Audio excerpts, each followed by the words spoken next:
Kanishta Adhikari is a neophyte devotee. There are two definitions. NOI gives one definition, and also Mahaprabhu has mentioned a slightly different. So we'll talk about both. But in general, Kanishta Adhikari is just a beginner, right? Who's a neophyte, or you may have received the Harinam initiation, and but from a spiritual master, and trying to chant the holy name. That's the Kanishta Adhikari. Madhyama Adhikari is more of like someone who has been very serious about Krishna consciousness and worshipping the deities, and has got probably a second initiation, like a Brahmana initiation, and that type of a person and above. And Uttama Adhikari is, some really self-realized soul, highest devotee, who is, very advanced in the devotional service. And one should, offer respect according to, as per why we should respect them in different ways. So we'll talk about that. So let us look at Kanishta Adhikari. Kanishta Adhikari is, a person who chants the holy name, and who may have got the initiation also, Harinam initiation, may or may not. But just does not know how to behave toward the devotees. I mean, sometimes they may be a brash or whatever, and they're still attached to material things, right? So those devotees are considered to be Kanishta Adhikari. They are in early stages of devotional service. They are also called, Prakarta Bhakta or Kanishta Adhikari. So such devotees, we should offer our respect in the mind, right? So we say, okay, he's a devotee of Krishna, so we respect them in the mind. And generally, I mean, and we don't associate with such devotees too much. But obviously, Mahaprabhu's mood is to help everyone, which means, it's a little contradictory there. But unless a senior devotee associate with a neophyte devotee, they cannot develop. But there has to be an encouragement we need to be providing for such devotee. And we give association, but we don't take association, right? So there is a difference. Where we sort of encourage them in Krishna consciousness, we show them how we lead the life as a devotee and all that, but we don't follow what they are doing or things, right? So that's the difference when we associate with a Kanishta Adhikari. Because there are some innocent devotees who may be just carried away by the bad association. So we should be showing them favor if they have some eagerness towards Krishna consciousness, to bring them to next level, to Madhyama Adhikari, right? So because they also should have aspiration to become Madhyama Adhikari. Now the next devotee is Madhyama Adhikari, who's very serious in devotional service, right? They already worship the deities, and who has got probably a Brahmana initiation, and they think the Lord is the highest object of love and all that, and they are very merciful towards the ignorant and the neophyte devotees.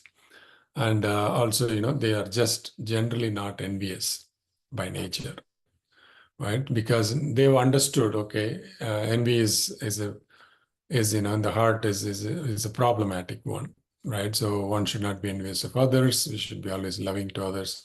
Is a basic foundation in devotional service. So devotees who are advanced in the Madhyama Adhikari stage, they are not generally envious, right?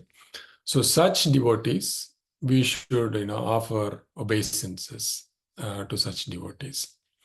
Because they have taken diksha from a bona fide spiritual master.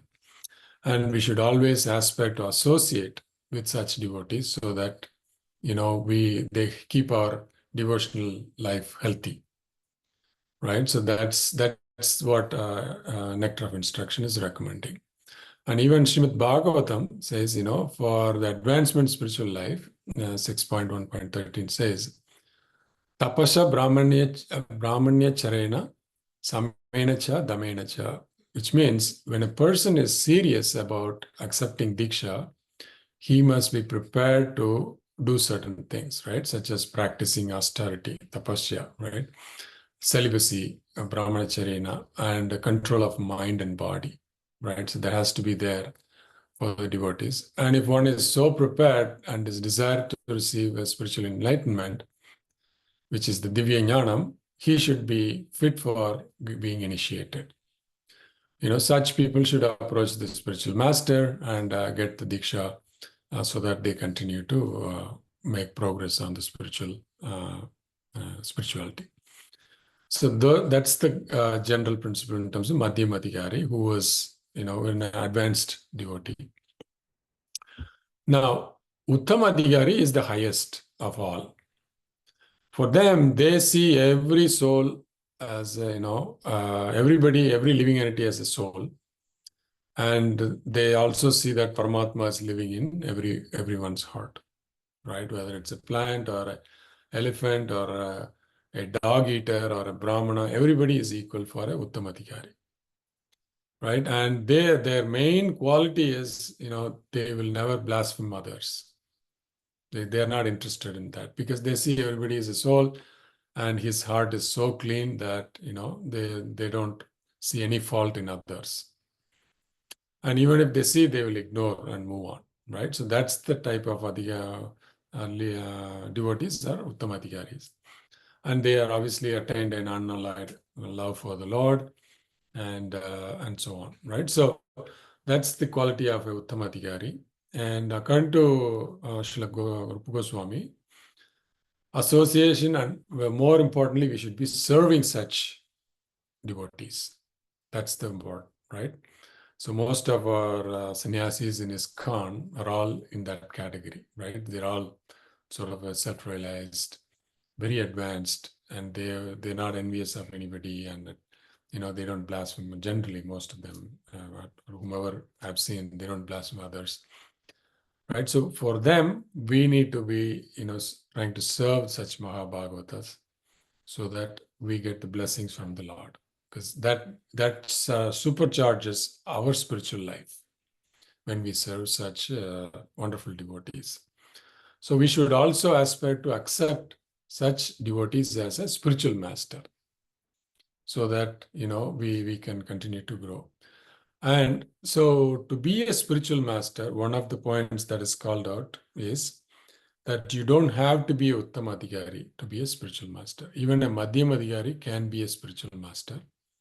However, there is a caveat. If somebody becomes a disciple of a Madhyam Adhikari, the spiritual master may not be able to help them grow because they themselves are in a lower level, right? So they cannot help uplift the disciple.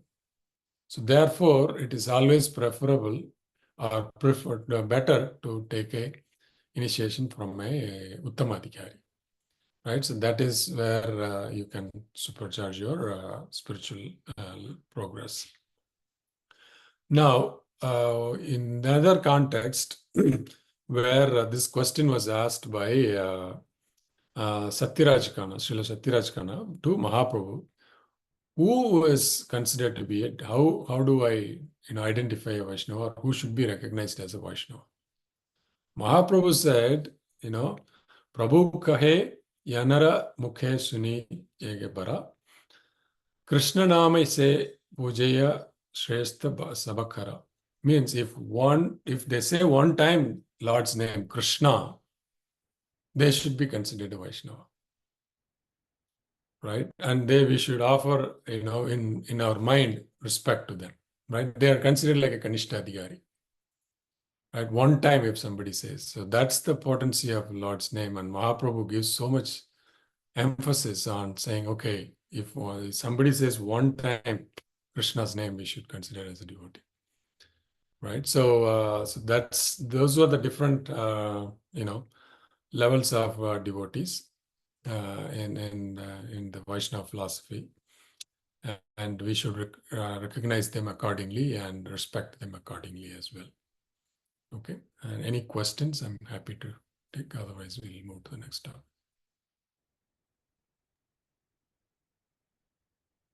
Okay, no questions. Okay, thank you, Prabhu. I'll go to the next. No, I'm not ready for the next topic today, so next week I'll do that. So this topic, Chaitanya Mahaprabhu mentioned about how a Vaishnava recognized. He told at 3 times he taught 3 levels of understanding. So this is the first understanding, one who just even once in his life, if he chants, he is a Vaishnava, he should be recognized as a Vaishnava. Second time he mentioned one, by seeing whom one will be inspired to chant. That is the next level. That is the third level. I don't remember the second level. There is a, just by seeing him, one, if you are inspired to chant, that is the highest level. I see. I think there is one more level, I forgot. Yeah, but yeah, this is overall good. Thank you. Thank you, bro. Yeah. Can move to the next. One point, Prabhuji, just one point. I also heard that if somebody says at least one time Krishna, we need to consider them as a Vaishnava. But we should not take that statement applicable to us. Even though if we chant many times, we should not consider ourselves as a Vaishnava. Somewhere I heard. And that's the humility we should always have, right? So Prabhu says, okay, we don't consider ourselves a devotee, or trying to become a devotee, right? Yeah. So that's the humility we should have, so that we don't become too proud of ourselves, and we continue to try to become a good, better devotee, right? Yeah, the pure devotees, actually, they don't consider themselves as devotees. Right. Gaur Kishore Das Babaji Maharaj, they never thought they were even devotees. Right. Yeah. Okay, next one. Who want to go next? Maybe Devi Radhika Mataji. Mataji is doing NOD too, right, Mataji? Yes, probably. You have anything previous you're pending from there? I have NY3 is there. Then you can finish it. Then I can go to NOD. Is that all right? Yes, Mataji, no problem. Yeah, let me share. Let's finish all NOI ones, whoever has. Okay, Prabhuji. Yeah, let me share the screen.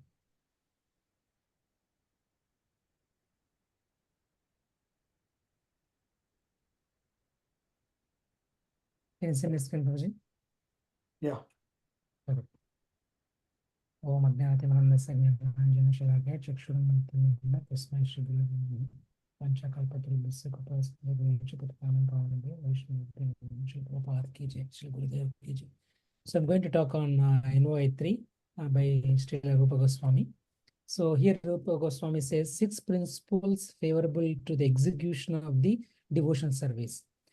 Uchaha nischaya dharya tatkarma pravartanat sangat tyagat sato vritte shadbhir bhakti prasiddhyati.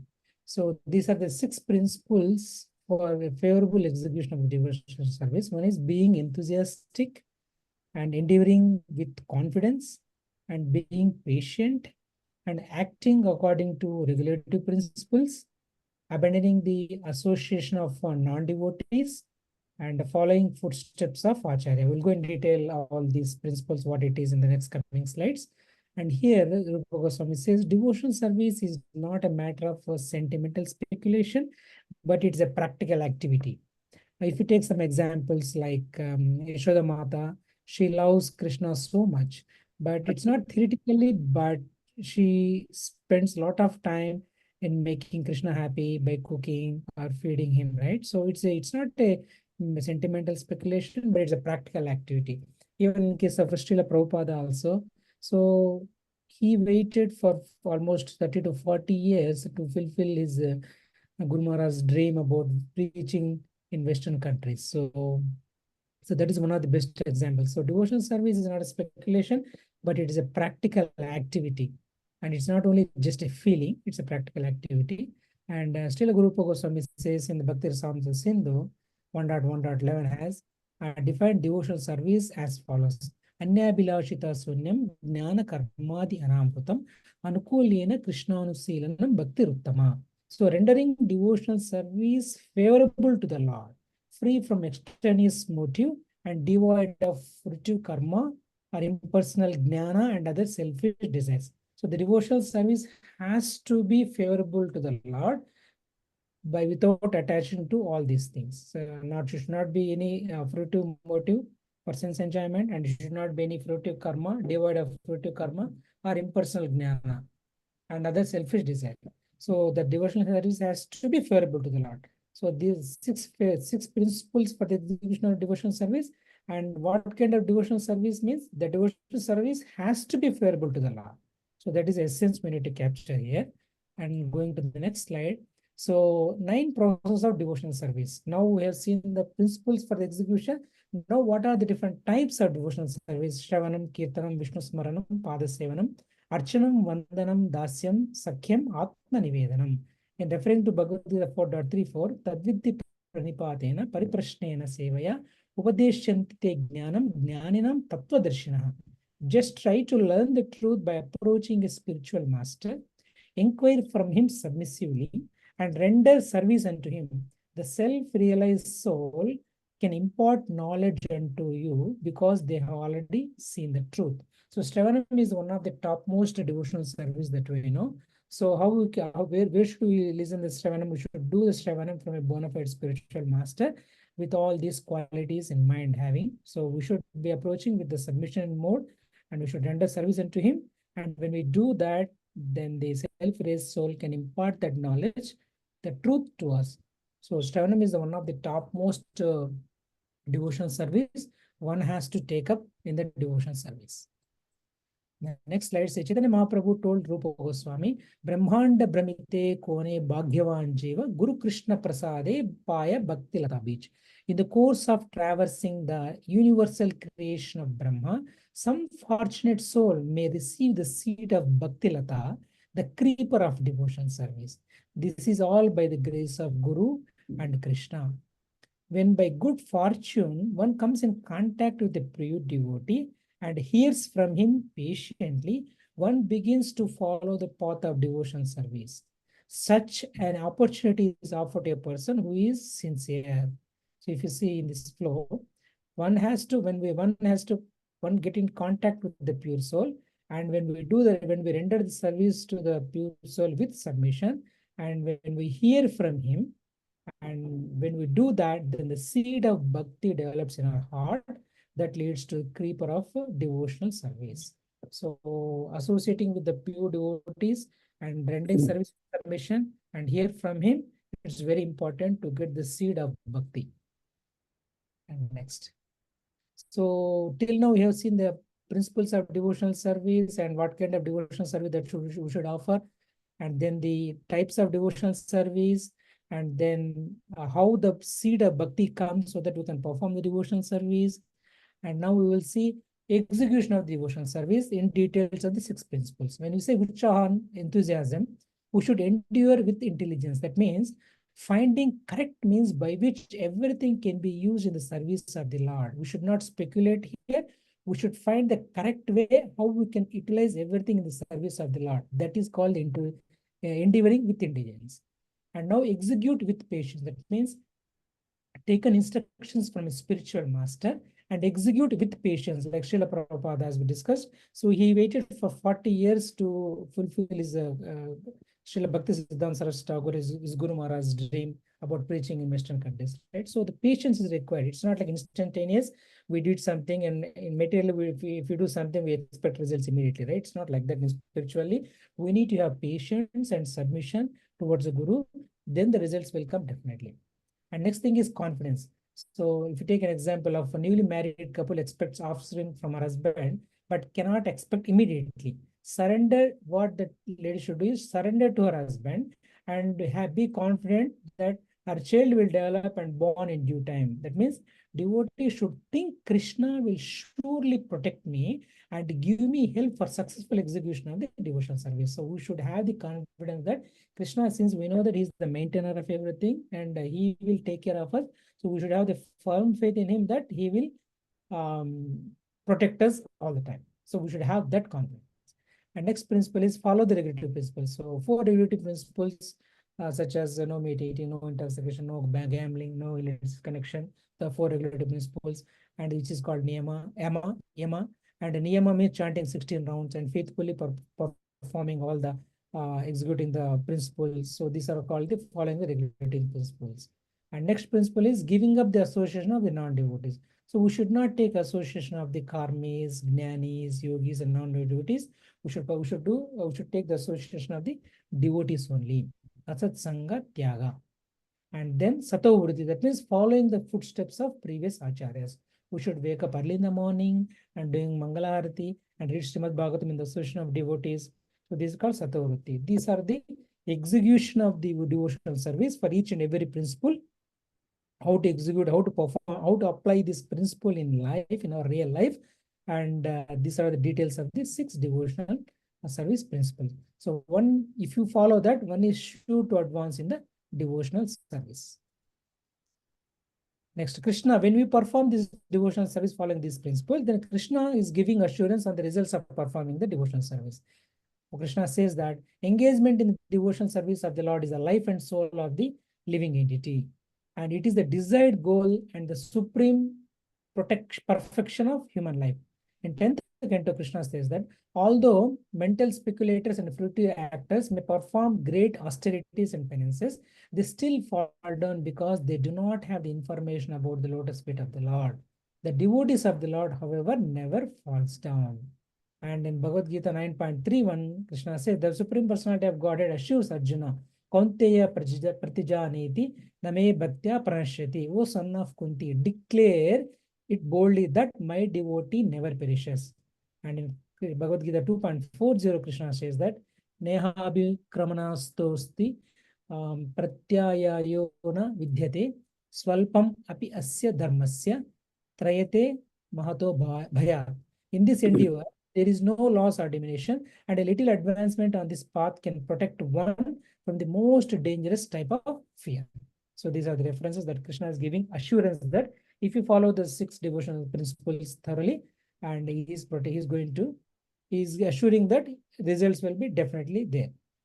And devotees are under the protection of the Lord, according to Bhagavad Gita 9.13. And O son of Pratha, those who are not deluded, the great souls are under my protection of the divine nature. They are fully engaged in the devotional service because they know me as the Supreme Personality of Godhead, original and inexhaustible.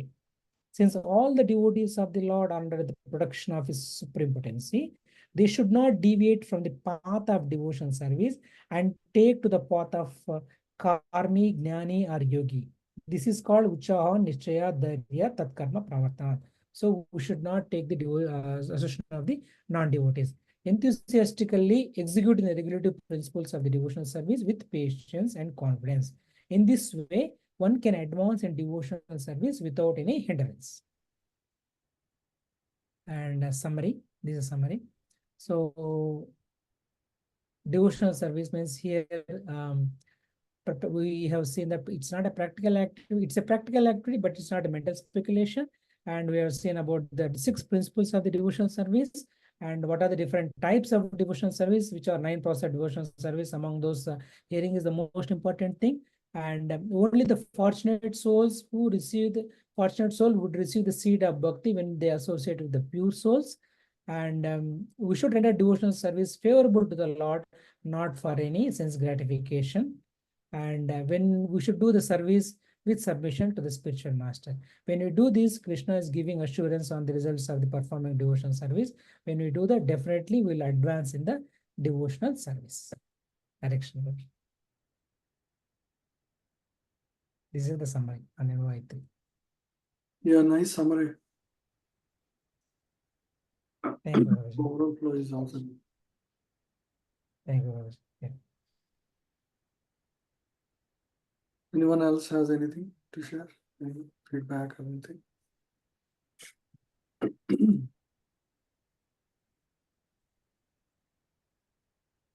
Yep. Let's move on to the next one. You can do it next one after some time. Yes, Bhagavan. Yes, yeah. After me, Prabhuji, or is Prabhu going next? No, you can do now. Sujata has done NOI. I think Mata did last week. Oh, so you are asking me. I thought, okay. Yeah, Yeah. I did the NOI. I have NOD. I'll do after the David. Okay. Got it. I'll Yeah. share my screen. Three devotees, advanced devotee, and the falling behind. yeah. Please catch up soon, okay? Next week I will catch up. Okay. Okay, I hope you can see my screen. Hare Krishna, dear devotees. Today, I am going to present about Nectar of Devotion, Chapter 2. Mataji,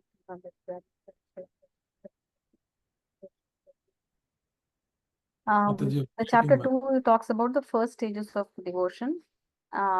And I would like to thank His Grace Chaitanya Prabhu, Chaitanya Charan Prabhu, Radhesham Prabhu, and Madhu Maharaj because I have taken content from their presentations. Basically, there are three types of bhakti that is described. First one is sadhana bhakti, which is devotional service in practice. And second is bhava bhakti, devotional service in ecstasy. And third type is prema bhakti, which is devotional service in pure love of Godhead. So basically, the goal of sadhana bhakti, that is devotional service in practice, is to reach to the stage of bhava bhakti. And similarly, once we reach the stage of bhava bhakti, the next goal is to reach the goal of prema bhakti. So the supreme goal is to attain prema bhakti, but sadhana bhakti and bhava bhakti are the stepping stones to reach prema bhakti. So these are the three types of bhakti that we'll talk about. But in Nectar of Devotion, because it is the initial stages of devotion, in this particular chapter, Prabhupada is talking more about sadhana bhakti. Bhava bhakti and prema bhakti will be coming in other chapters. So I will cover sadhana bhakti today. So as we know, there are 6 characteristics of devotional service that is given, which is, Kleshagni, Shubhada, Sudurlabha, and all that. So what's written in Bhakti Rasamrita Sindhu is, out of these 6 qualities, the first type of bhakti, which is sadhana, which I've given in the light purple color, which is Kleshagni and Shubhada, which is immediate relief from all material sufferings and the beginning of all auspiciousness. That is, we can attain that qualities by practicing sadhana bhakti. So the first 2 can be attained by doing sadhana bhakti, and the total 4, the next 2 also can be attained by having bhava bhakti, which is like immediate relief from material distress, and then beginning of all auspiciousness, and then the pure devotional service, which is rarely achieved, Sudurlabha, plus moksha laghutakrit, which is like the moksha seems very tuchya for somebody who understands bhava bhakti. So these 4 qualities can be achieved by practicing bhava bhakti. So first type only 2, second type when we come bhava bhakti, all the 4 qualities are achieved. And in prema bhakti, all the 6 qualities that are achieved. So it's like a subset. Once we reach the prema bhakti, like all the 6 qualities can be attained. So that's why I've tried to give this, representation to see like what all can be achieved. Moving on, this is the same thing. Another way I saw in one other presentation was like this. Is this is another easy way, I guess. Kleshagni is and Shubhada is taken care of by sadhana bhakti, the next 2 by bhava bhakti, and then prema bhakti, and so on. And we talk about the chapter talks about how does the taste for devotional service come, and Prabhupada says the taste for devotional service, one way to get it is it comes from the past life. And the examples that are given is Narada Muni, where he was, maid servant son in his previous life, and he got an opportunity to serve the Vaishnavas during the Chaturmas, and that itself made a big impact for him. And that bhakti, bhakti jumps from one devotee to other devotees' heart, they say, right? So like that, Narada Muni was was blessed with devotion, and he got it from his previous life. Another example that is quoted is Jadabharat. Bharat Maharaj, he remembered all the, after became the deer and Jadabharat, he remembered his past life. And then in the last Jadabharat stage, he understood that only devotional service is important, and he didn't associate with anybody else other than devotees. And he also gave, enlightenment to King Rahugan. So he also got this devotional service from his past life. So these are some examples that we can remember that these devotees are blessed by devotional service coming from the past life. And then, just in case, if it is not continued from previous life, where does the devotional service come from? That's one question. If not from past life, then it comes by a causeless mercy of devotee. And can we think of one devotee for all of us? I don't know who all of us have gotten from the previous life, but I can be very, very sure that, because of the causeless mercy of Srila Prabhupada, we have been given this gift of Krishna consciousness, and we are able to, practice devotional service. So that's another point that is mentioned is, if not from previous life, it comes from causeless mercy. And once a causeless mercy comes, falls on us, we develop a small attraction to do devotional service. I'm sure we all would have experienced this in our own personal life, in our journey of Krishna consciousness. First is attraction of devotional service comes, and then because of that attraction, we do an execution of devotional service. We do devotional service, and it's like a cyclic reaction. The more we do, we get more attraction, and we do more and more and more, and we can never leave Krishna consciousness or devotional service once we get into the practicing of Krishna consciousness. So that's what the next section of that chapter talks about. And also one other example is how a causeless mercy of a devotee comes as like Gajendra. Gajendra and the crocodile. Crocodile was holding on to Gajendra's feet. And this happened for like 1,000 years or something. They were in the water. They were trying to, finish the business, but it was not happening. But when Lord Vishnu came, the first person to get liberated was the crocodile, not even Gajendra. I think this was mentioned in Hari Parshad Prabhu's class, I guess. I don't remember. So he mentioned, like, the first person to get liberated was crocodile, who had taken shelter or who had held on to the feet of a devotee. So that shows like how merciful a devotee is. If we take shelter of a devotee, then we have more chances to progress. So these are the some examples or some of the ways where we are blessed with devotion. So just to recap the little bit, one, it comes from our past life, the taste for devotional service, or it comes by the causeless mercy of a devotee. Moving on, then the definition of sadhana bhakti is given. What is sadhana bhakti? Please bear with this, all text in the caps. I think because of the template that I've chosen, this is how it is. Sadhana bhakti is, as per Bhakti Rasamrita Sindhu's definition, it says Tatra sadhana bhakti. What is sadhana bhakti? Kriti sadhya bhavet sadhya bhavasa sadhana bidda nitya siddhasya bhavasya prakatyam kriti sadhyata. English translation is, now we will define sadhana bhakti.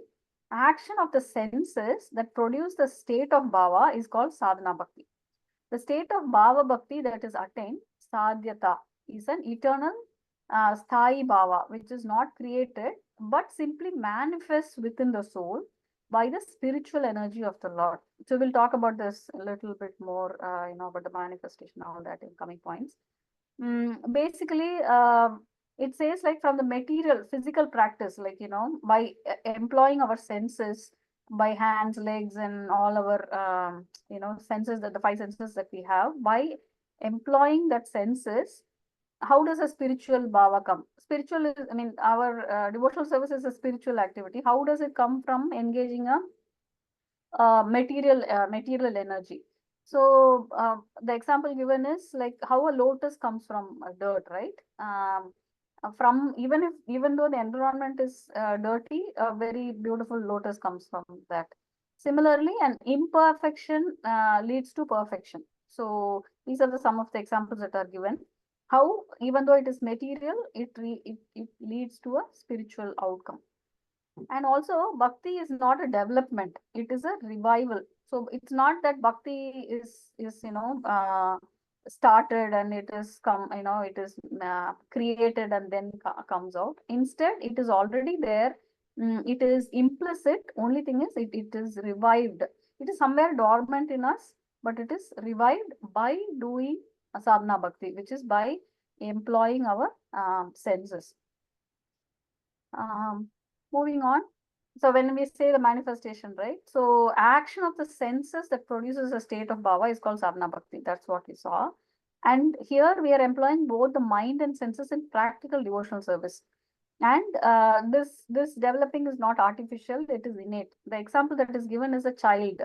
The child has the innate ability to walk. I still remember, I know in a very, I mean, when I read this chapter, I remember when I delivered Shivani, Sri Gunlata, the second day when I was still in the hospital, doctor came and he was checking the child and he said, he took the child in his hand like this and he said, do not try this at home or do not try yourself.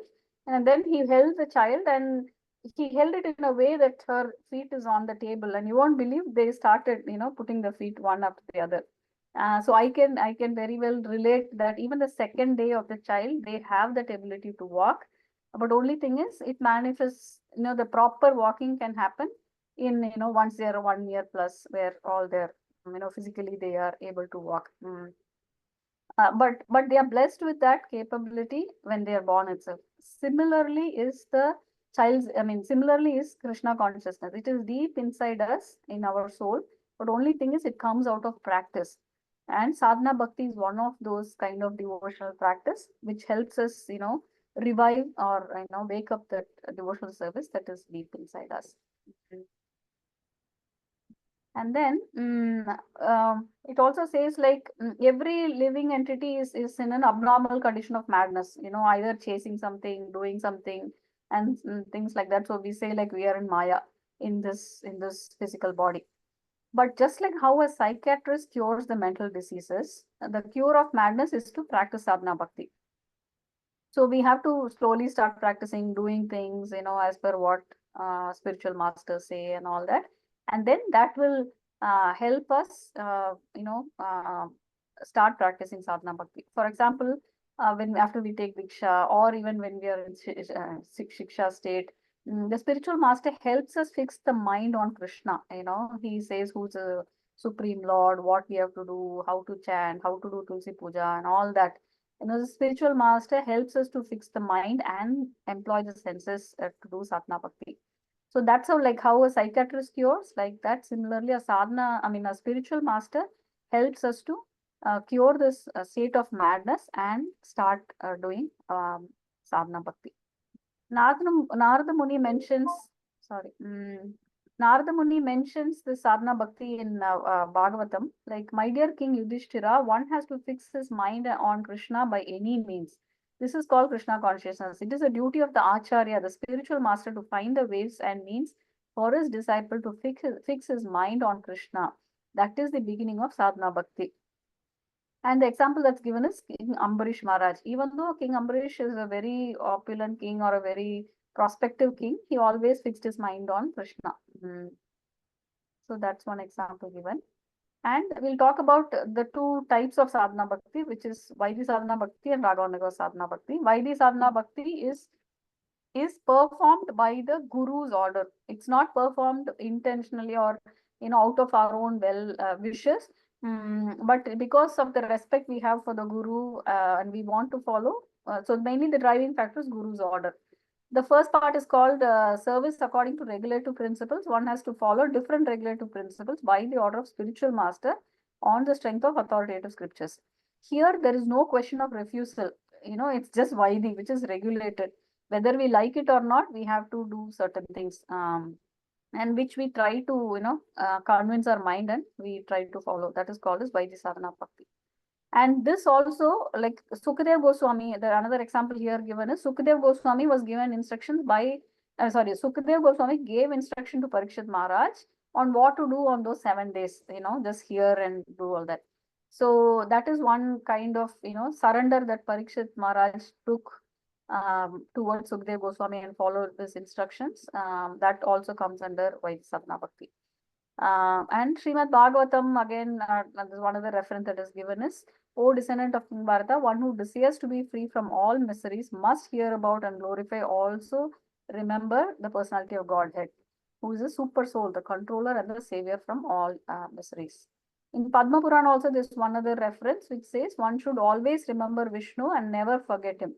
And all injunctions, those Nishad and Vidhi that we discussed, right? Those are the two rules that we have to always remember, rules and prohibitions.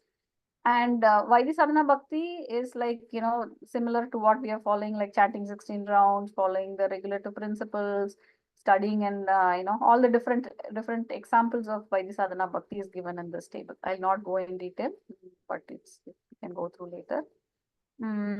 And Raganuga Bhakti is following the regulative principles. I mean, after following this by the impetus of Guru's instructions, slowly one starts to develop attraction to Krishna, and then we do it out of our love. It is a stage where one looks forward to, doing Mangalarti, getting up early in the morning out of their own desire, and always thinks of the Lord. How can I decorate my deities? What can I offer to them?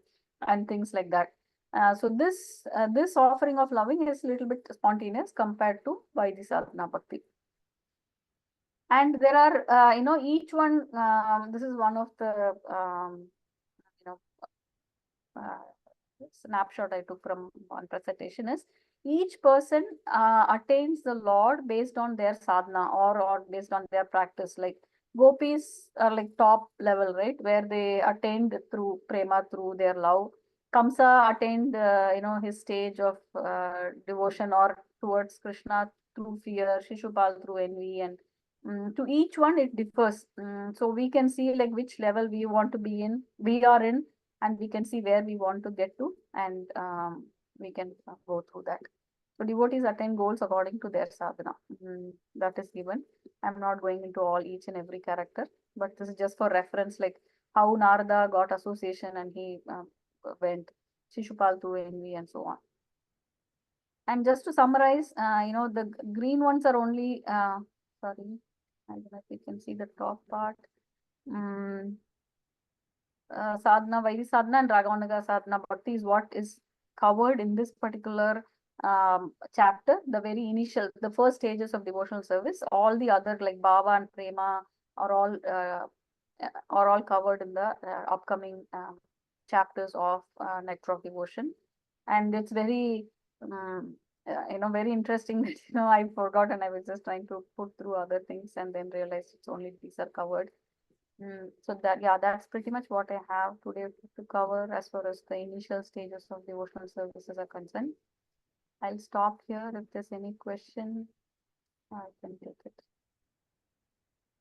Yeah, this is covering a lot of chapters. How many chapters is it covering?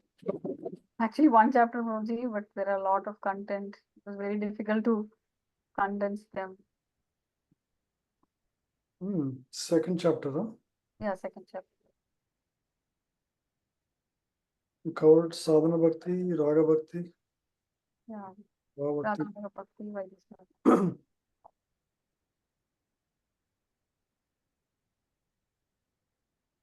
Thank you. That is very well covered. Presentation is also very nice.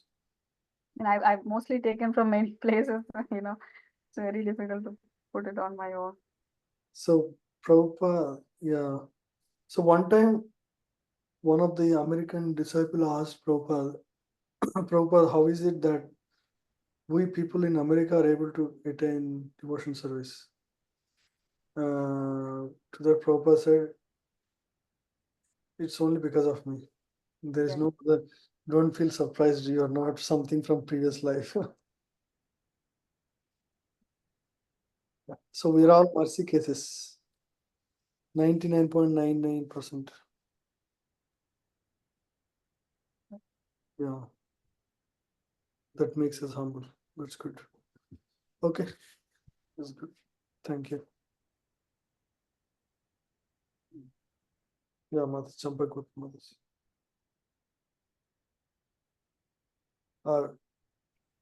Which one are you? Champakalata Mataji? Which Mata- NOD? You can do Chapter Mata. 7 Seven. or I'm okay, in you are 7. 7. Okay, Prabhu, Yes. I'll do chapter 6. Yes, Mataji. Do Mataji. Okay, Prabhu. Sure. NOD chapter 6. So, I mean, if we all did sequentially, we would have followed through, but there is a break. 2 and okay. So, Om Ajnanatimirandasya Jnananjana Shalakaya Chakshuru Militamena Tashmai Shri Guruve Namah. So, Nectar of Devotion, chapter 6 is how to discharge devotional service. So, just to give a background, Sanatan Goswami compiled Hari Bhakti Vilas. Okay, 1 second, Prabhu.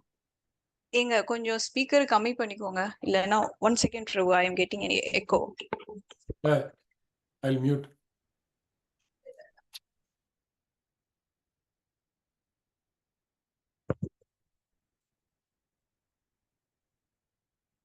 So the background is Sanatan Goswami compiled Hari Bhakti Vilas. The purpose of that is for the guidance of the Vaishnavas.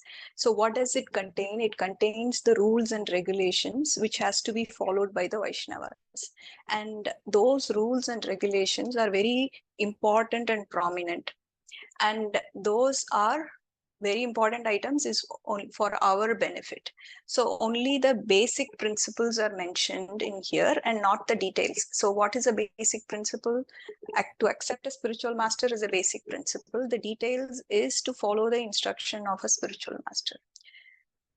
So this is the background where what is covered in this section. And the next line talks about 10 preliminary necessities for beginning to discharge devotional service.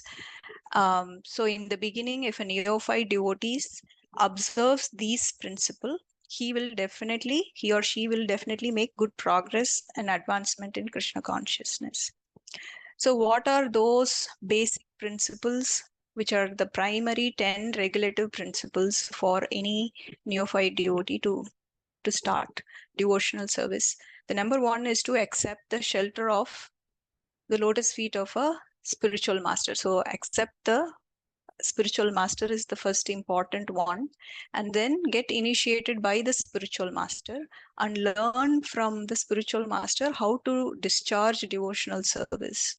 And the third one is to obey the orders of spiritual master with faith and devotion. So these are the top 3 important devotional practices. And the following are again follow in the footsteps of great acharyas under the direction of spiritual master, and inquire from spiritual master how to advance in Krishna consciousness, and be prepared to give up anything material for the satisfaction of the Lord. So which means that when we are engaged in devotional service, we should give up something which we may like, and we might have to accept some things which we may not like. So when we all come from different backgrounds, so many things we have been doing, right? Like eating non-veg, watching movies, scrolling and all that stuff. So those are which we may like, but we may have to give up to practice devotional service, and we might have to accept things like we may not like to read scriptures, but we might have to do it to advance in spiritual life. So again, residing in sacred places like Dwaraka, Vrindavan, accepting only what is necessary for dealing in this material world, not like over endeavor, so that we forget what is our goal in life. And observing fasting on Ekadashi, worshipping sacred trees like banyan tree, which we don't have here, So those are the preliminary 10. This is the secondary 10 principles, regulative principles. So this will elevate us to the platform of sadhana bhakti. So devotional service in practice. So one should give up the company of non-devotees, which means that if they are non-devotees, who do we classify as non-devotees? If we are not able to have any conversation with them related to Krishna, then whatever is needful, we do it. That is, give up the company of non-devotees. Should not instruct a person who is not desirous in accepting devotional service. If we get to know that they don't have any interest, and not go further, and not be very enthusiastic about constructing costly temples or monasteries. I mean, now we do it. So this is something which is, we can talk about it in the end. So one should not try to read too many books, nor one should develop the idea of learning livelihood by lecturing or professionally reciting Srimad Bhagavatam or Bhagavad Gita. And not be neglectful in ordinary dealings. We should be very careful in dealings with everyone. And one should not be under the spell of lamentation in loss or jubilation. So not this side or that side, and accept that everything is orchestration of the Lord. One should not disrespect demigods. They are, I heard somewhere that even if we are supposed to respect the ant, why not the demigods, who are the servants, direct servants of the Lord? One should not give unnecessary trouble to any living entities, should carefully avoid various offenses in chanting and also worshipping the deities in the temple, and should be very intolerant towards blasphemy of the Lord and his devotees. These are the second set of 10. So basically there are 64, and we covered 20. This is the next set of 10. Again, a Vaishnava should decorate the body with tilak, which is a sign of a Vaishnava. So the idea is, when somebody sees a person, they remember Krishna. So Lord Chaitanya said that a Vaishnava is he who, when seen, remains one of Krishna. If someone can remind of Krishna, that is the reason why we are supposed to put Vaishnava mark with tilak to remind others of Krishna.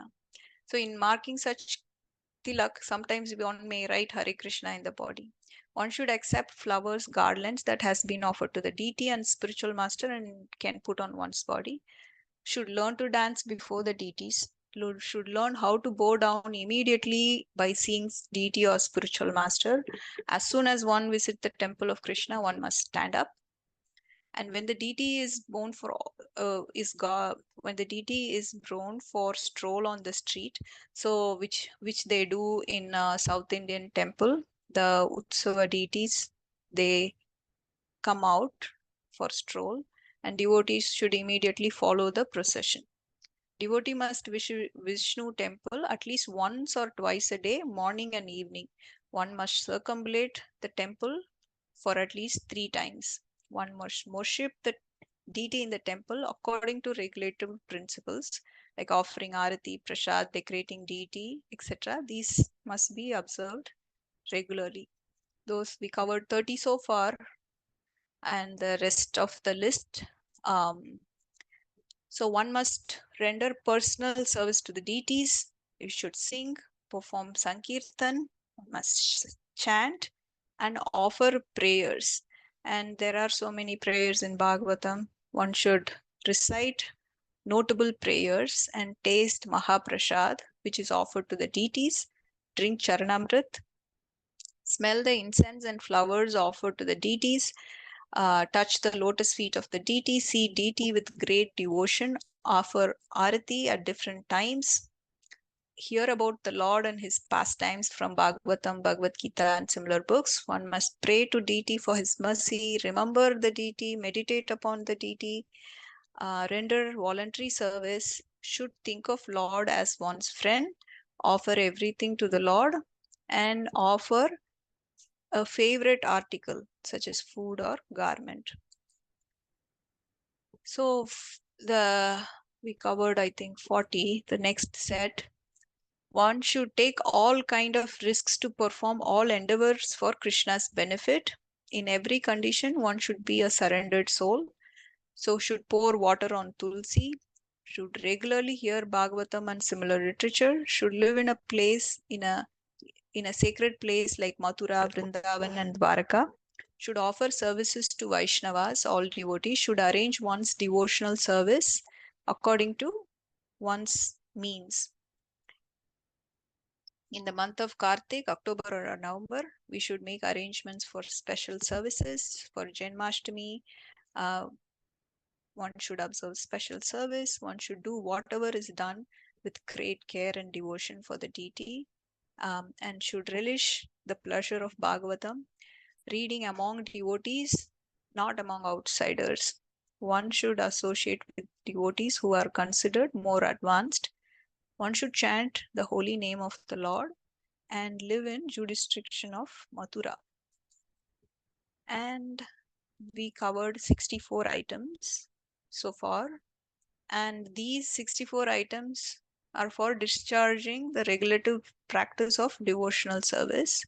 Out of those 64 items, the important 5 are worshipping deities, hearing Bhagavatam, associating with devotees, Sankirtan, and living in Mathura are very important. So all these 64 items of devotional service should include the activities of our body, mind, and speech. So as stated in the beginning, the regulative principles, basically all our senses must be employed in the service of the Lord. So all the 64 items are using our body, mind, and speech. So we are using our body to go to the temple, offer obeisances. So there are so many related to the body and how we are using our mind and speech for the service of the Lord. So exactly how they will be employed is those 64 items. So this is the next verse, I think, chapter 7, which Chandra Mataji will do. And now Rupa Goswami will give evidence from different scriptures supporting the authenticity of these points. And summarizing is okay. Why did this slide go? Basically, this is all the 64 items. It kind of helps us to remember how many we are doing out of those 64 and what we can aspire to do more. Hare Krishna. Thank you everyone for listening. Amazing. So this is really our Acharya's contribution to all of us. Imagine, like, they have studied every scripture and they put all these so well together, and that gives us the maximum benefit. That is parampara. When we say parampara, we don't really relate much. What is that? What does that mean? It is this. Basically, we know exactly what works because our acharyas have done and improvised. These are all there in the scriptures, but somebody has to summarize it so well. Somebody who has studied, who is a Sanskrit scholar who studied all of that, and bringing all those principles in nice, 64 principles, and emphasizing these 5 are the most important ones. And a small question, Prabhuji, sorry to disturb. Yeah. So in the 5 principles, main one, it's written like living in Mathura. So what is the importance, Prabhuji? I mean, like so many other dhams are there. So living in Mathura is very important. It's specifically told here. No, Mataji, I think it basically, all these are very important, not just Mathura. Just a clarification there. No, place Ah. wise I'm asking Mataji, why Oh. Mathura? Mm. Yeah. Okay. Mathura is the birthplace of Lord. Krishna. In principle, it is basically where Lord is remembered very much. The place where that is the principle. That is my Oh. understanding. Even some devotee asked about living in Mathura with Srila Prabhupada. Srila Prabhupada said, wherever I started temples, wherever there is Krishna conscious temple, that is a holy dham. So, in fact, Bhakti Tirtha Maharaj, for that very reason, he chose to not go to Vrindavan at the time of passing away, because he wanted a certain example, and he passed away in Gita Nagari in the West. So, the principle is where devotee satsang is there and where Lord is worshipped in a loving way, that is a dham. Okay. Living in Mathura means living close in the close association of devotees, preferably close to temple.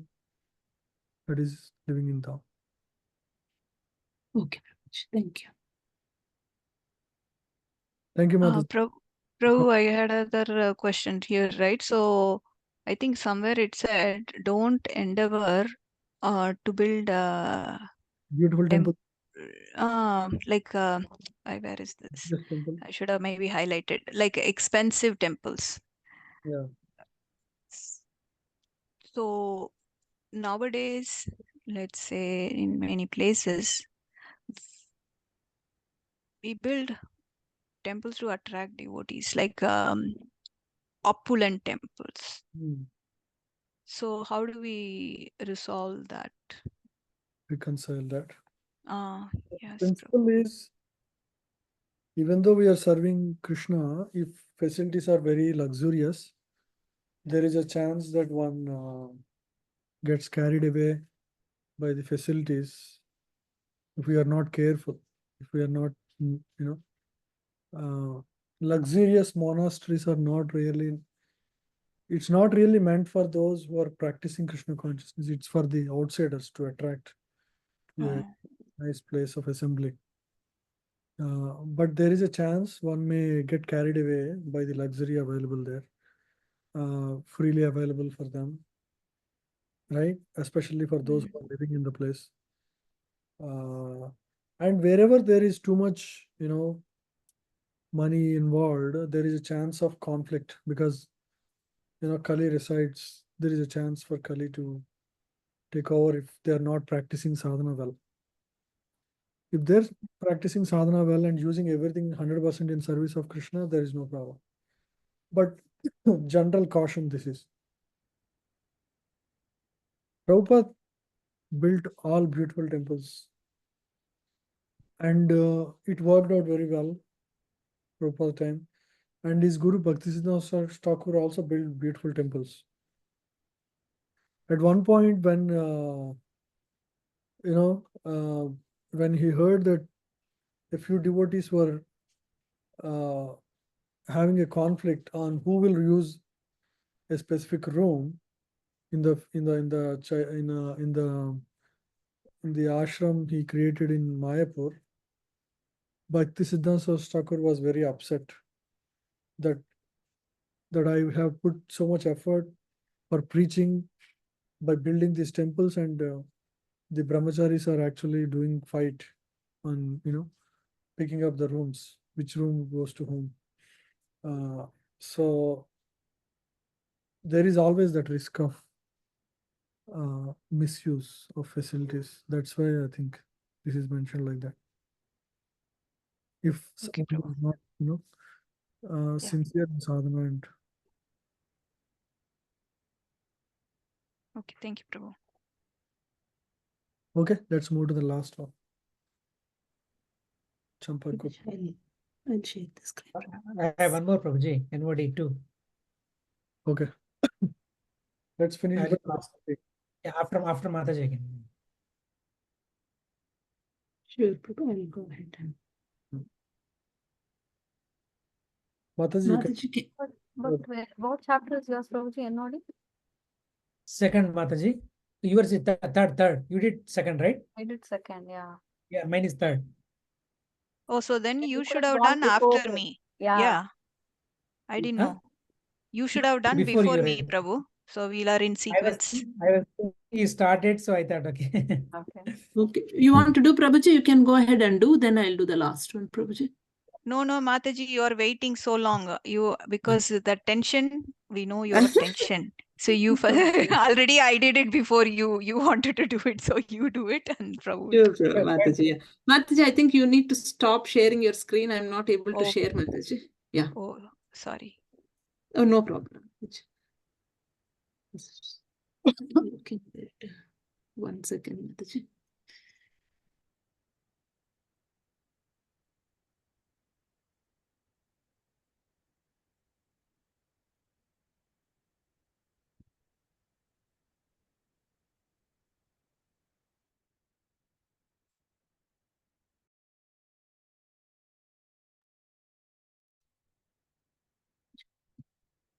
ओम अज्ञानतिमिरान्धस्य ज्ञानाञ्जनशलाकया चक्षुरुन्मिलितं येन तस्मै श्रीगुरवे नमः। नमो विष्णुपदाय कृष्णप्रस्थाय भूतले श्रीमते भक्तिवेदान्तस्वामिनिति नाम्ने नमस्ते सारस्वती देवे गौरवामि प्रचारिणे निर्विशेष शून्यवादी पाश्चात्य दीक्षिताग्नि श्रीगोपाद की जय। Today I am presenting Nectar of Devotion, Chapter 7, Evidence Regarding Devotional Principles. Sad. Please wait for a second so that I can... You can try slideshow, Mataji, if you want. Yes. Just 1 second. Yeah. So first is Guru Pada Shraya. So that is, as we know, the material world is a place full of miserable conditions. So one who seriously desires for achieving real happiness, then we have to take a shelter of a bona fide spiritual master, surrender unto that spiritual master and get initiated by him. So whoever does not take shelter of the bona fide spiritual master, Prabhupada says he's fool number 1. And Guru is the one who has conquered the influence of 6 agents of sense gratification. So we can't just go and surrender to any person saying he's a Guru. So he should be from a bona fide sampradaya and coming in the disciplic succession. And we can know the Guru based on his qualities, like Prabhupada says, he's no more under the influence of the agents of the sense gratification. So accepting Guru is the only crucial point for advancement in our spiritual life. So the next thing is we have to receive the instructions from the spiritual master. So after accepting the Guru, and we should accept Guru as the representative of the Supreme Lord. So for the disciple, Guru is as good as God, because he is the external manifestation of Krishna. So person with unflinching faith in God and spiritual master, then only for him everything will be revealed easily. So without that faith in the spiritual master, even though we read many scriptures and we chant daily also, without faith in the Guru and Krishna, nothing will be revealed to us and we can't progress in our spiritual life. And Vishrambena Guru Seva. So we have to serve the spiritual master with faith and confidence. So, and one should never become envious of Guru, and Krishna's mercy is always manifesting through our spiritual master. So we have to, even though we don't have any direct association with our spiritual masters, we should hear daily from our spiritual master and understand the mood of our spiritual master, and thereby we can serve our spiritual master. And when we serve our Guru, it is said like we are able to serve all the demigods. So we need not pray to any demigod and do any pujas or ritualistic activities for all the demigods. So we have to have full faith on our Guru, and we have to serve the spiritual master. And even Prabhupada also is mentioning in this purports, like Guru, all Gurus are same, whoever is coming in this parampara, and each guru has their own mode. Like some wants to construct temples, and some gurus wants to build communities, and some wants to establish varnashrama, and some are more focused on book distribution, and some on Harinam Sankirtan. So, but still everything, like everyone is striving hard to spread the movement, Krishna consciousness movement, and bring all the conditioned souls, connect them back to Krishna. So we have to understand the mood of our spiritual master and serve him accordingly.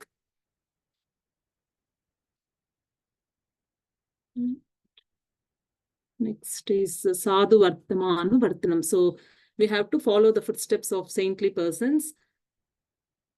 So we have to adjust according to time, place, and circumstance, and practice bhakti. Like we should not just think we will serve only our guru. So even though we are in a particular community, in a different place where our guru is not there, we should not just say like we are here only to serve our guru and we'll support only those activities, not caring for the local temple authorities.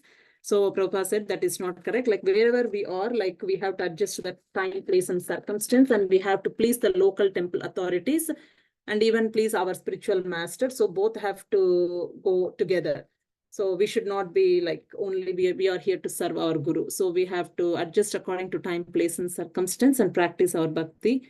And sadhus who are in agreement with guru also should be accepted.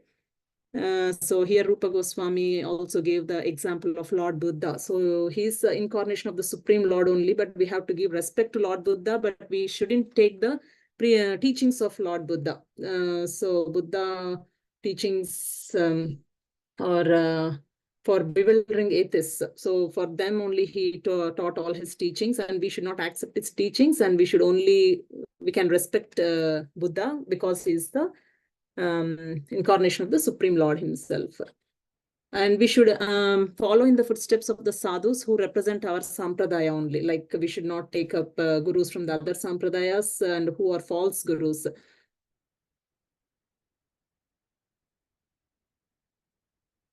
And next is Sadharma Pracha. That means inquiring about eternal religious principles, and inquiry should always be submissive. Like we should inquire submissively from a spiritual master. Like here Prabhupada is giving the example of Dhritarashtra and Arjuna, where Dhritarashtra, he inquires from Sanjaya, like what's happening in the battlefield, just out of curiosity only, like, but not, it's not submission and serious inquiry, but whereas Arjuna is very submissive and serious in his inquiry. So that is the way we have to inquire from a spiritual master, not to just gain knowledge or to put down the spiritual master. We should never inquire from a spiritual master. And serious inquiries only helps us progress in the spiritual life.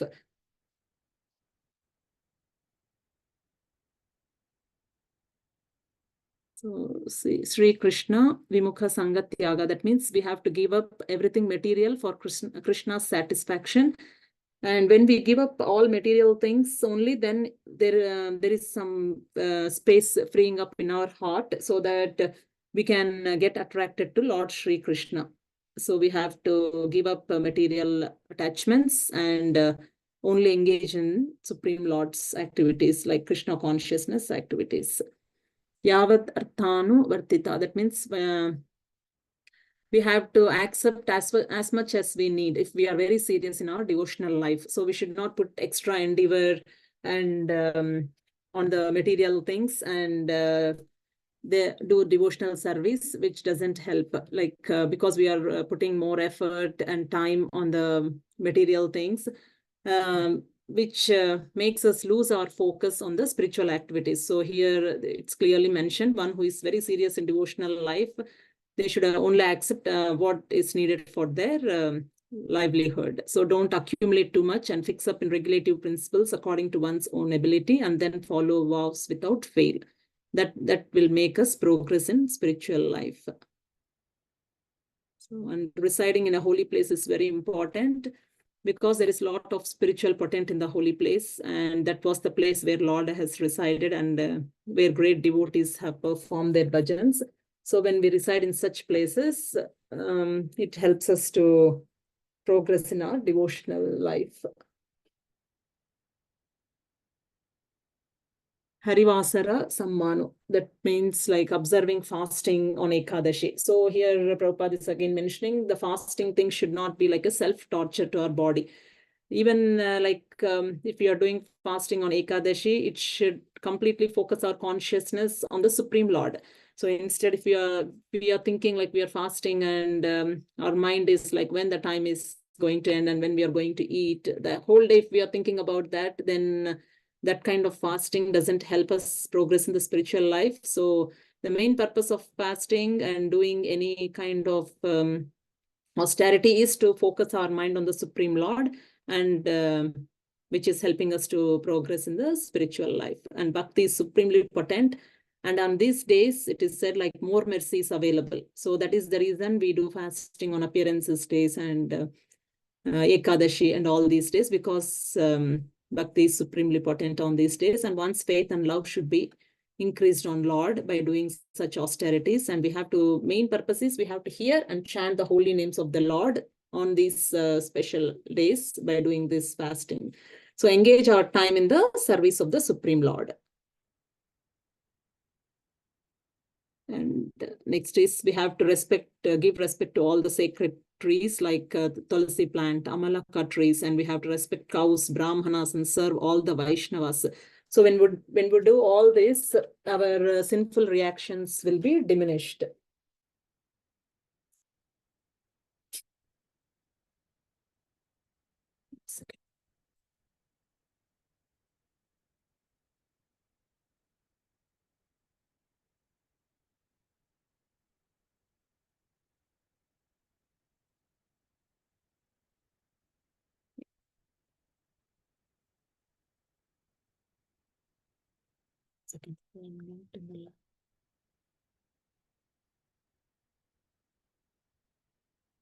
So next is Sri Krishna Vimukta Sangatyagaha. So we have to give up material association, and Lord Chaitanya Mahaprabhu says like we have to give up the association of non-devotees.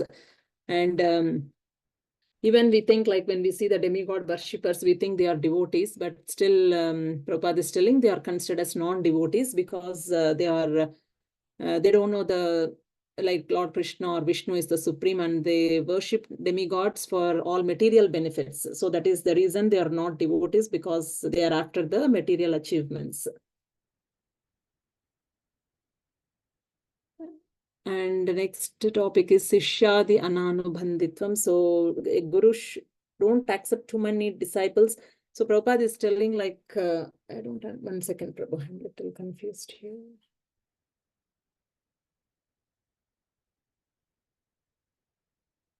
So in this topic, Prabhupada is telling like we have to read Bhagavad Gita, Srimad Bhagavatam, and all the NOD and Chaitanya Charitamrita, which will give us sufficient knowledge to understand Krishna consciousness. And here it's actually don't accept unfit disciples. I think I did it a little wrong here, too many disciples, and it is like actually don't accept unfit disciples. A guru should be very careful, because some disciples, they are not that strict in following the vows and following this Krishna consciousness thing. So the guru should be very careful while accepting such unfit disciples. And building too many temples, Prabhupada is not recommending, because when a person builds too many temples, his focus will be on glorifying himself and becoming more money-minded. So instead of building many temples, they have to focus on other things like book distribution and all the other stuff, and then they can try to spread the Krishna consciousness movement instead of focusing on building the temples.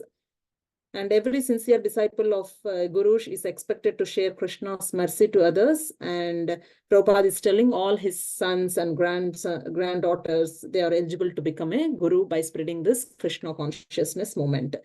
And Prabhupada was like, there are certain rules to accept a disciple, to take a disciple. But Prabhupada, out of his causeless mercy, he gave initiations in the early stages in emergency situations.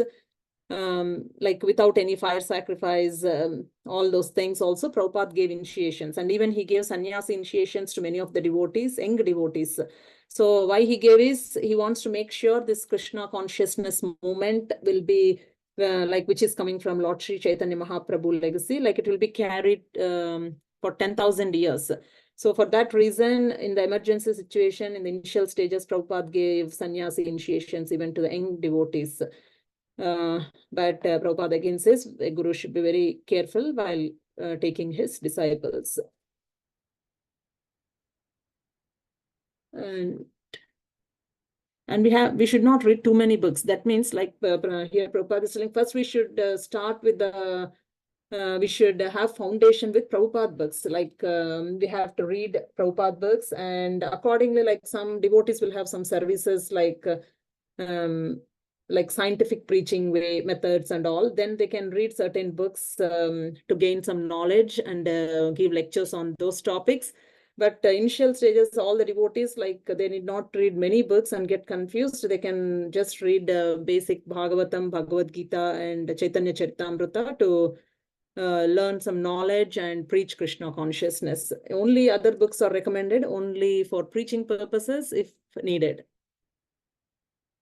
Yeah. So next is Vyavaharepi Akarpanyam. So that is never disturbed by material gain or loss. And we have to have straightforward in worldly dealings, and truthful, and always stay in sattva guna, not subjected to lamentation or illusion, and concentrate mind on the lotus feet of the Supreme Lord.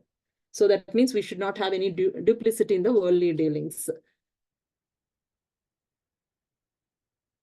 And next is we should not be overwhelmed by any material lamentations when we are distressed and we are having any material problems. We should not be overwhelmed in that situation, and we have to completely depend on Lord Sri Krishna. And we can't deny any material emotions. Here it is said clearly, like, because when we are in a sad situation, we have that emotions, but we should not become overwhelmed by those situations.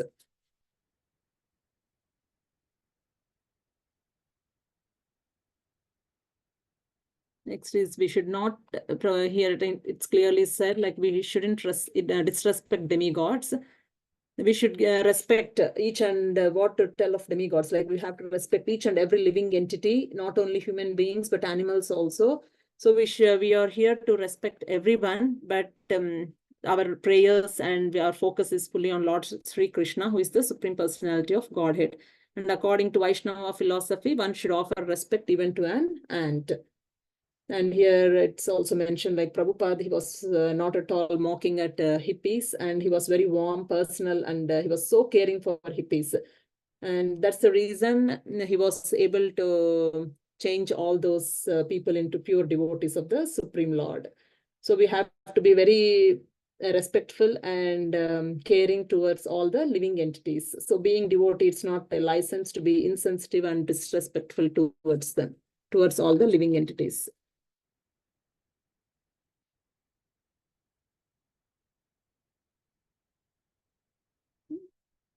So don't give pain to any other living entities, and only such person is favored by the Supreme Lord. And Vaishnava can never support animal slaughter. And yeah, as I mentioned, Prabhupada was so caring, warm, and personal towards hippies. And that's the reason they got so attracted to Prabhupada. And being a devotee is not a license to be insensitive and disrespectful to others. Yeah, that's it, Prabhuji. So I tried my best, and thank you for giving me this opportunity. And any mistakes, please kindly correct me, Prabhuji. Yeah, Hare Krishna. Yeah, that's good, Mataji. There are some spelling mistakes in the. Yes, Prabhu, I did it. Now, when I'm reading, I'm realizing, oh, I did a spelling mistake. Yeah, sorry for that, Prabhuji. Yeah. And then, yeah, I think if you run some spell checker, it will correct all of these basic things. Yeah, yeah, next time I'll be a little careful on that. Yeah. At the end, if you can summarize all these, when we speak the teaching, but also as a teacher, generally teacher should also share their personal experience so that it doesn't sound like very theoretical. Just Okay. an idea for future. Yes, yes, sure. Summary slide would, or at least if we speak in summary, some of the key lessons, that will be good. Sure, Prabhuji. Yeah. Thank you. Thank you, Prabhuji. Sridhar Gopal Prabhu. Yes, Prabhuji, let me share the screen. Mataji, can I share? Chandana Mataji, you can remember sharing, Mataji. Mataji, can you stop sharing so Prabhu can share? Mataji just relieved and she disappeared. No, Mataji, I'm trying how to stop the share. I don't Okay, know all these things. No, I was just teasing Mataji. Yeah, I was calling my son, but at that time I realized some button is there like stop share. So then You're yeah. trying to put pressure on you. No, Math Prabha, I'm not good in this computer thing. I don't know how to use only like stop share. I don't know how to do. I was calling my son. He's not answering only where he is. I don't know. Yeah, but somehow I figured it out. Yeah. Thank you. Thank you, Mataji. Yeah, I'm going to talk on NOD, Nectar of Devotion, Chapter 3 by Srila Rupa Goswami's Bhakti Rasamrita Sindhu. Topic is eligibility of a candidate for accepting devotional service. So, Devi Radhika Mataji talked about NOD Chapter 3, and Mataji mentioned that. So, devotion service comes from previous life, one way, and other way is the devotional service comes from the causeless mercy of a Vaishnava. So this is more in detail about the eligibility of a candidate for accepting the devotion service. And let's see. So eligibility for discharging devotion service. So Srila Rupa Goswami says, so Vaishnavas are 100% engaged in devotion service. Since they are 100% engaged in devotion service, when we associate with such Vaishnavas, we may attain little bit of attraction for Sri Krishna. Because of their association, we may get little attraction for Sri Krishna. And we may be attached to fruitive activities, sense gratification, and not prepared to undergo any types of renunciation. But such a person, the person could be in any of these conditions. But if such a person, if he has unflinching attraction towards Krishna, that gets the eligibility to perform the devotion service. The person could be of any qualities. If you take best example from the past history, Mrugari, right? So he was not having any qualification at all. But when he taken association of Narada, who is a pure Vaishnava, he got attraction for the Lord. So that is his eligibility. So the eligibility comes irrespective of your current state, but when we associate the pure Vaishnava, that gets the eligibility. So Lord Krishna says in Srimad Bhagavatam, 11th canto, 20th chapter, verse 8, my dear Uddhava, only by exceptional fortune does someone become attracted to me. And even if one is not completely detached from fruitive activities or is not completely attached to the devotional service, such a service is quickly effective. It's a crucial point, important point. Such service is quickly effective because when we have such attraction towards Krishna. So that is the eligibility of anyone to discharge the devotion service. Now in the next slide, so Rupa Goswami talks about the devotees classification.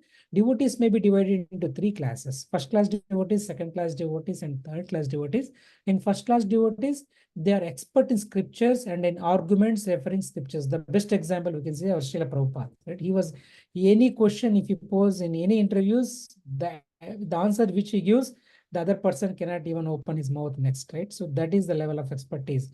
So expert in scriptures and in arguments referring to scriptures, and nicely present conclusions with perfect discretion, and understand ultimate goal of life to attain the transcendental loving service. They know the exact goal of life.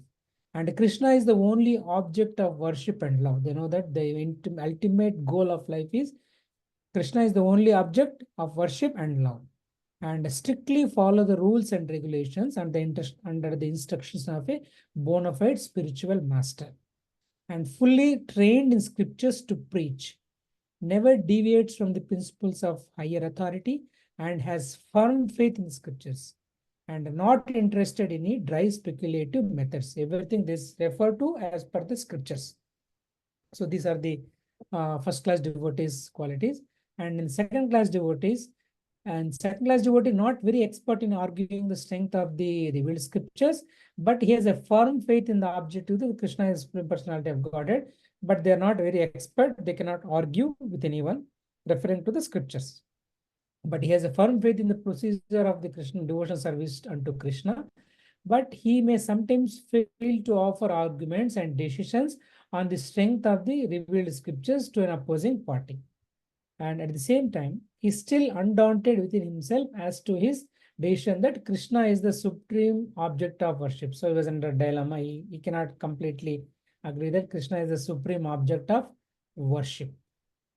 And in third class devotee, faith is not strong, and who at the same time does not recognize the decision of the revealed scriptures. So faith is not strong. And faith can be changed by someone with strong arguments or by an opposite decision. So his faith is not so strong, and that way his arguments will not be strong when he is debating with the other persons. And no firm faith in the objective that Krishna is the Supreme Personality of Godhead. So of all the, if you see these three classifications, first class has a firm faith and full understanding of the scriptures, and second class, he has a faith, but he does not have any strength on the revealed scriptures, and at the same time he cannot even argue, and even he cannot he is daunting between whether the Krishna is Supreme Personality of object or not. And third class devotee and no faith, at the same time no strength on the revealed scriptures also. So move to next one. So now elevation from, in the previous slide we have seen the level, the classification of the devotees, but elevation, how one can rise from level 1 to levels, third class to second class and second class to first class, elevation from lower to higher levels. So Mr. Rupa Goswami says 4 classes of men in the neophyte stage, namely those who are distressed condition. That is a condition 1. And those who are in need of money, people who are in need of money for the sense gratification, and those who are inquisitive, that's another thing, and those who are wise, they begin the devotion service and come to the Lord for relief in the matter of their respective self-satisfaction. All these 3 kind of people will come to the Lord because of their own self-satisfaction. The distressed people have one goal, and people who are in need of money, they look for money, and the inquisitive of the knowledge, some people, and who are wise, they come. All these people will come to the Lord. But they go in some place of worship and pray to the God for mitigation of material distress or for some economic development or to satisfy their inquisitiveness. So everyone will try to follow, they go to some place and pray to the God to mitigate these material distresses. And a wise man who simply realizes the greatness of the God, a wise man is one of these among 4 classes of men, and a wise man who simply realizes the greatness of God, such beginners can elevate to the second class or first class platform if they associate with the pure devotees. So whatever the classification you are, so when that person associates with the pure devotees, that is the chance where they can elevate from lower level to higher level, and from third to second, second to the third level. This is the key point Rupa Goswami mentioned. So association of the pure devotees is very, very, very important. And these are the great examples from history who are elevated. So Maharaj Dhruva, so he was looking for his father's kingdom. He engaged in devotion service to the Lord by the association of the Narada, by the instructions of the Narada. At the end, he was purified. And at the end, he even, because since he was purified, he even declined for any material benediction. But anyway, Lord Vishnu, Mahavishnu gave the benediction, but still he declined for any material benediction. So that Maharaj Dhruva is one example. And Lord Gajendra is in distress condition and prayed to Krishna for protection.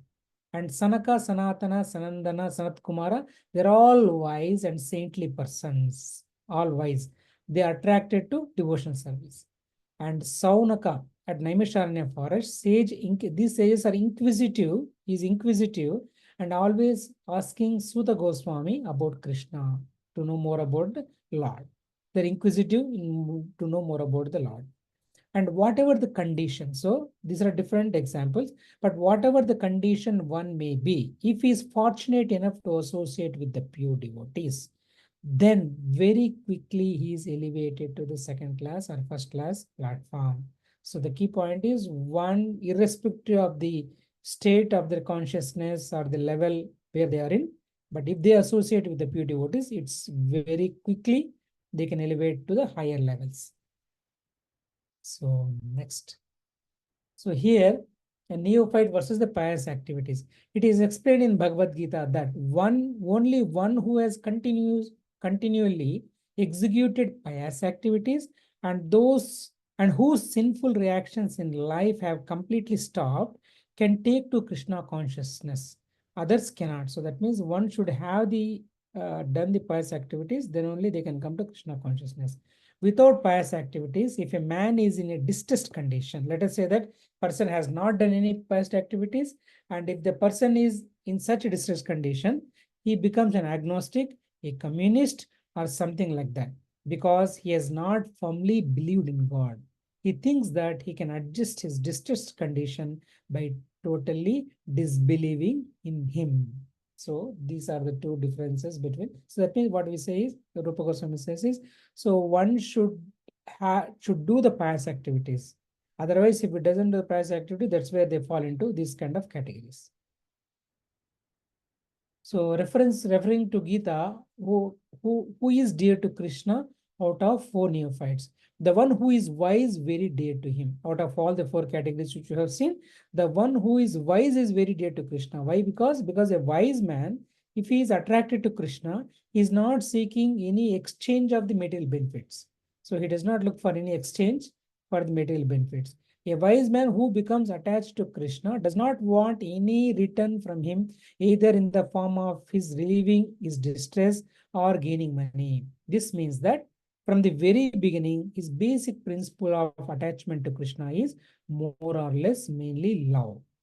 So it is confirmed in Bhagavad Gita that after many, many births, when one becomes actually wise, he surrenders unto Vasudeva, knowing perfectly well that Krishna is the origin and cause of all causes. So the wise person is more dear to Krishna because their ultimate goal is Krishna is the object of worship and he is the cause of all causes, and their main attachment to Krishna is to show pure love towards the Krishna. Now, importance of Gnani. So here, now we have seen what is the eligibility to discharge devotional service, different levels of categories of the devotees, and how one can elevate from lower level to higher levels. And now, what is the importance of Gnani? Without being elevated to the position of Gnani or wise men, one cannot stick to the principle of worshipping the Supreme Personality of Godhead. The less intelligent, like distressed, need of money, or inquisitive, are these 3 categories of people, are those whose intelligence has been taken away by the spell of Maya, or attached to different demigods on the account of influence of the modes of material nature. So one has to come out of the bodily conception of life. So here, Gnani is very important, because through Gnana only we will come to know that we can come out of the bodily conception of life. Otherwise, if you are in the bodily conception of life, then we fall into the trap of Maya. Because of that, we will attach to demigods on the account of the modes of material nature to attain some sense gratification. Okay, so Gnani is very important.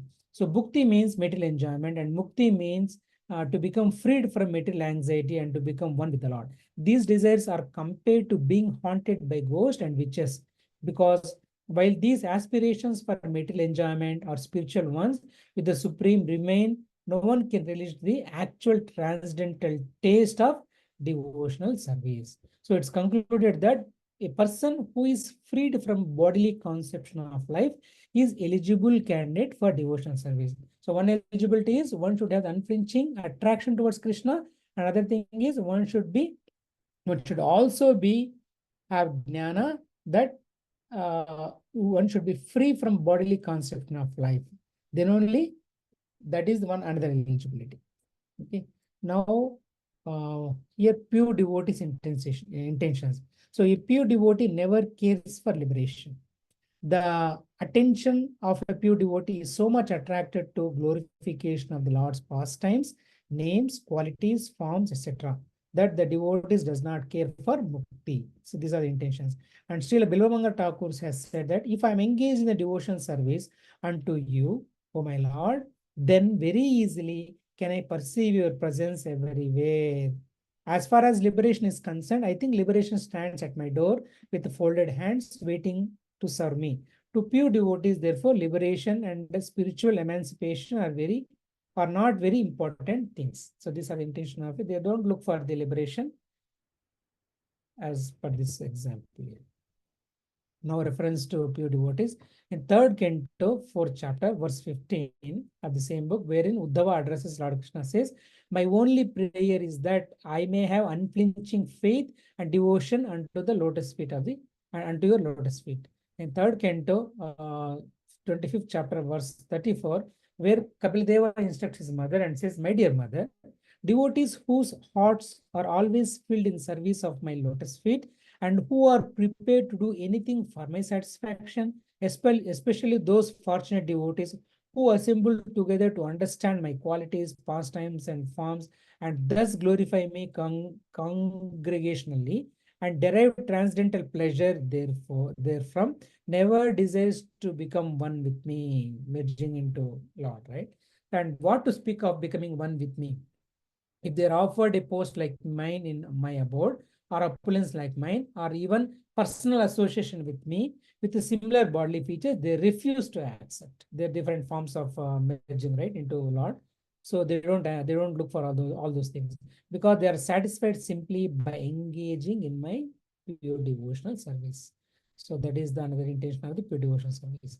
And next is in fourth canto, Lord King Dhruva Maharaj says, my dear Lord, the transcendental pleasure derived by meditation upon your lotus feet, which is enjoyed by the pure devotees, cannot be approached by transcendental pleasure impersonalish through self-realization. So how can the fruity workers who most can aspire to promotion to heavenly planets understand you? And how can they be described as enjoying a happiness similar to devotees' happiness? So in summary, so the eligibility to perform devotion service, one should have the unflinching attraction to Krishna that one will get when we associate with the pure devotees who are performing 100% pure devotion. So because of their causeless mercy, we will get attraction towards Krishna. That is the eligibility for discharging a devotion service. That's why the association of the pure devotee is very, very important. Lavala, what is that verse in Chaitanya Charitamrita? Sadhu Sangha Sarvasiddha, Lavamata Sadhu Sangha Sarvasiddha, right? So that a person who is freed from the bodily conception of life is an eligibility candidate for performing the pure devotion service. Another thing is one should come out of the bodily conception of life. And devotees classification I have seen first, second, third class, and elevation from lower level to higher levels, which will happen only by association of the pure devotees. And importance of Gnani, which is required to discharge the devotion service because we have to come out of the body conception of life. And we have seen pure intentions and references. Hari Bol. Thank you, Ji. Hari. Thank you, everyone. Yes, good summary and good coverage. That's right. Thank you. Thank you. I don't have anything. Quite late today. Anything else? Nobody's putting pressure on Prabhu to stop sharing. Yeah, I'm trying. I opened so many windows, Prabhu. It has become slow. Once again. Prabhu, are we doing the next one next week? Yeah, 4 o'clock? same time. Yeah, 4 to 5:30. So there is the last one, right, Prabhuji? It's Upanishad, right? Last one. Yeah, for some of you, I think that will be the last.